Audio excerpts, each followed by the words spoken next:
June 3 വിശുദ്ധ Charles ലവാങ്കയും കൂട്ടരും രക്തസാക്ഷികൾ. ആഫ്രിക്കയിലെ മിക്ക രാജ്യങ്ങളിലും കത്തോലിക്ക യുവാക്കളുടെയും കത്തോലിക്ക പ്രവർത്തനങ്ങളുടെയും മധ്യസ്ഥനാണു 22 ഉഗാണ്ടൻ രക്തസാക്ഷികളിൽ പ്രസിദ്ധനായ ചാൾസ് ലവാങ്ക.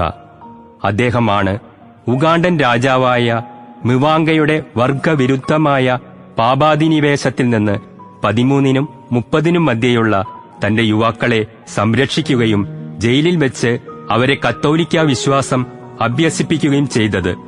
അസാൻമാർഗിക പ്രവൃത്തിക്ക് സമ്മതിക്കാത്തതിനും സ്നേഹിതരുടെ വിശ്വാസം കാത്തുരക്ഷിച്ചതിനും ശിക്ഷയായി മിവാങ്കയുടെ ആജ്ഞപ്രകാരം ചാൾസ് ലവാങ്ക 1886 ജൂൺ 3 ദഹിപ്പിക്കപ്പെട്ടു.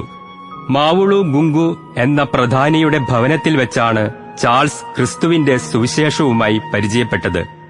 കൊട്ടാരഭൃത്യരിൽ പ്രധാനിയായ ജോസഫ് മിക്കാസായുടെ സഹായത്താലാണ് ഈ നവശിഷ്യൻ രാജഭവനത്തിലെത്തിയത്.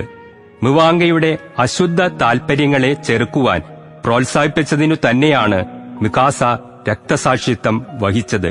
ആ രാത്രിയാണ് ചാൾസ് ജ്ഞാനസ്നാനം ചോദിച്ചു വാങ്ങിയതും. ചാൾസിന്റെ ധൈര്യമാണ് സ്നേഹിതന്മാരെ ദൈവവിശ്വാസത്തിലും വിരക്തിയിലും ഉറപ്പിച്ചു നിർത്തിയത്. 1964 ഒക്ടോബർ 18 6 പൗലോസ് മാർപ്പാപ്പ 22 ഉഗാണ്ടൻ യുവ നീഗ്രോ രക്തസാക്ഷികളെ വിശുദ്ധരെന്ന് നാമകരണം ചെയ്തു. വിചിന്തനം.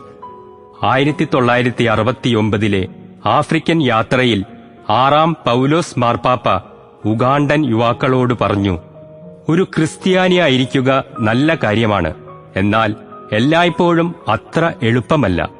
നാം വാക്കുകൊണ്ടും മാതൃക കൊണ്ടും ദൈവവചനം പ്രചരിപ്പിക്കുവാൻ കടപ്പെട്ടവരാണ്.